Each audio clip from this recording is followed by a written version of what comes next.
Leo and longevity. Say it ain't so, man. Say it ain't so. You got to reach out to this guy and you got to save him. You have to save him.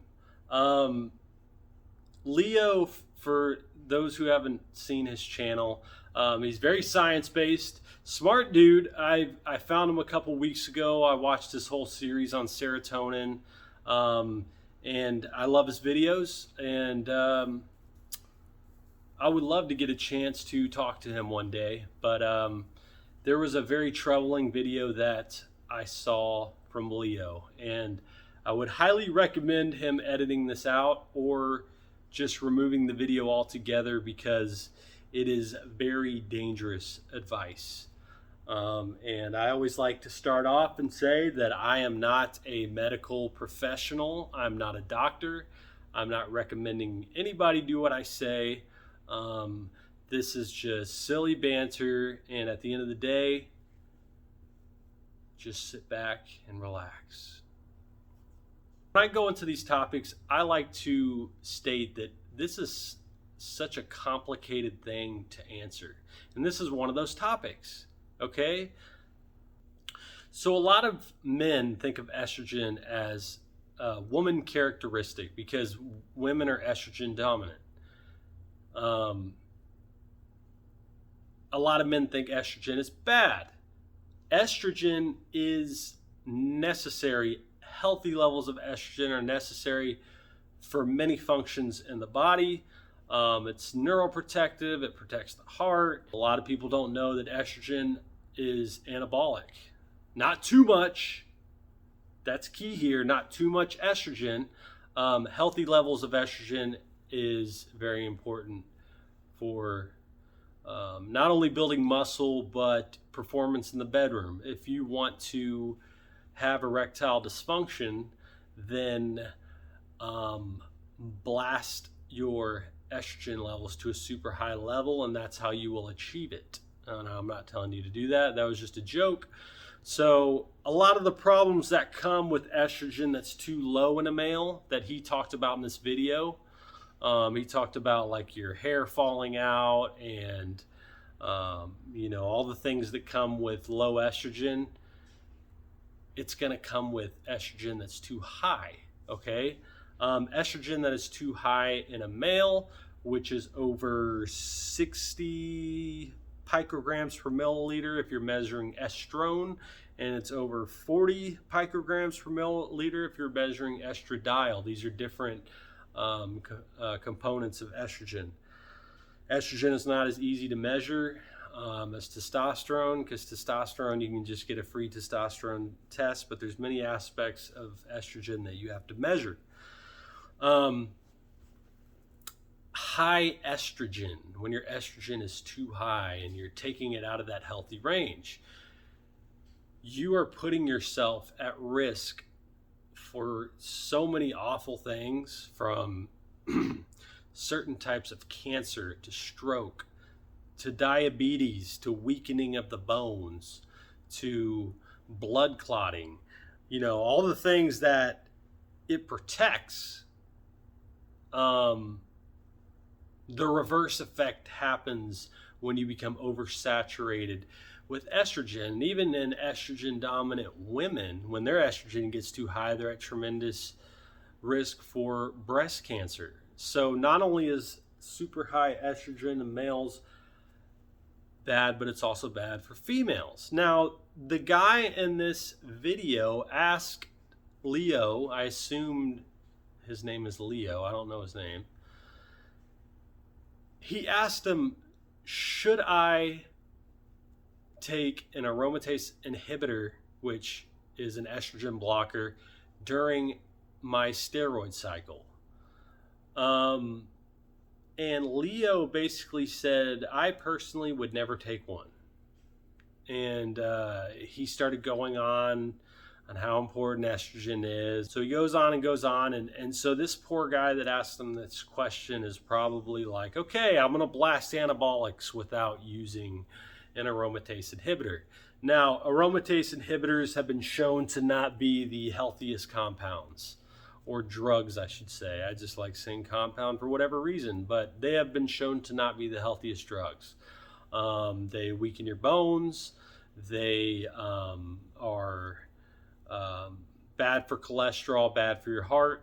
Now, a lot of the studies that have been done on aromatase inhibitors are done on women, and they're used at very high dosages, like 1 milligram every single day. So a bodybuilder that's taking a much smaller dosage, which you should not be taking 1 milligram of Arimidex a day, and if you are trying to lose fat, that is not conducive to your goals by taking such a high amount. Most bodybuilders will abuse aromatase inhibitors when they get close to stepping on stage, just because they want to come and be as dry as possible. And what blew my mind, with Leo is he recommended that people get gynecomastia surgery, which, for people that don't know what gynecomastia is, it's man boobs. So when your estrogen gets too high, you can develop man boobs. Now, you can have a surgery that fixes this. And he's saying basically do the surgery and don't take aromatase inhibitors. Wow. As much research as Leo does, I am just shocked that he would tell somebody to not worry about being saturated with estrogen as a male. And like I said, even as a female, that's not a good thing. It's very dangerous, and if you are going to blast anabolic steroids, especially the ones that aromatize, which means it converts from testosterone to estrogen, and it will also convert to DHT,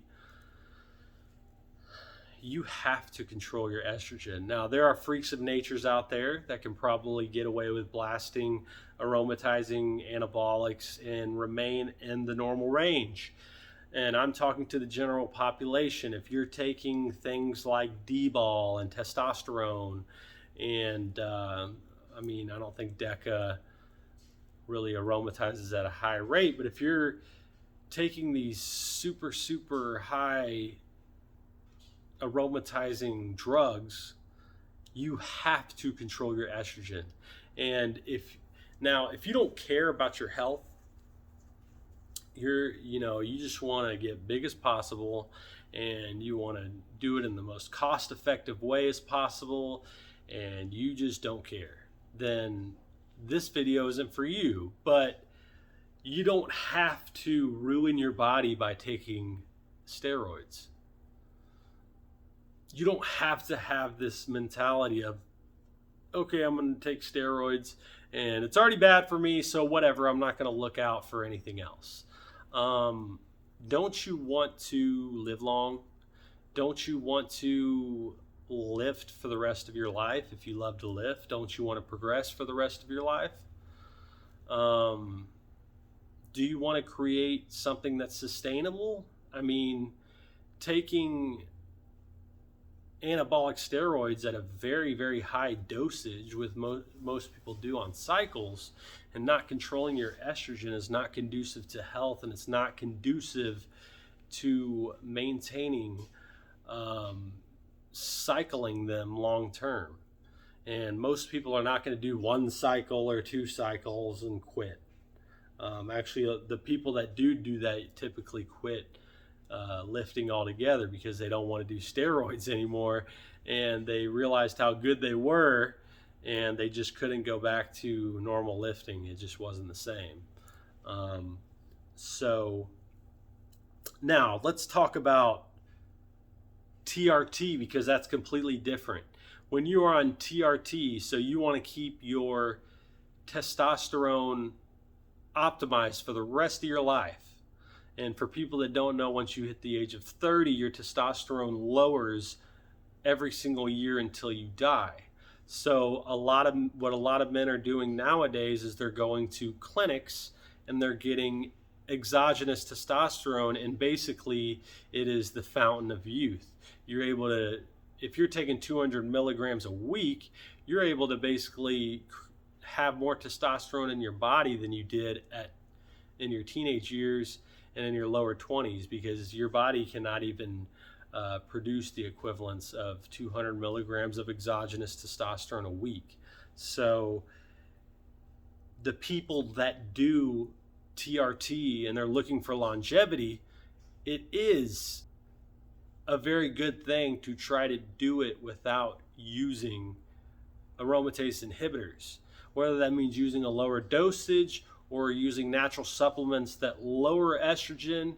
You're going to have to follow up with your doctor on the blood work and experiment a little bit, but you should have the mentality of, less is more. Try to use the least amount of compounds that you can. A doctor that wants to put you on a milligram of Arimidex a week. God, I keep messing up. A doctor that wants to put you on a milligram of Arimidex a day is out of their mind. Okay, you need to find another TRT doctor. And you can laugh in their office and joke about how that person was out of their mind. That is a dosage that women take for whatever. I don't know what they use it for. But that is like a woman dosage. And that is a dosage that somebody would take on some insane freaking cycle of like 4 grams of test a week with 5 other compounds. Okay. And even then, I probably wouldn't use that much, but yeah. Hopefully the guy did not follow that advice, because it is very bad for you to be saturated with estrogen as a male. So I think I covered everything. The dude's smart. This isn't a video to bash him or bring him down. I would love to talk to the guy, honestly, pick his brain.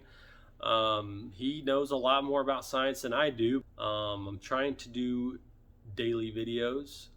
It's a little tough with everything I got going on, but I'm going to try my best. And that's it.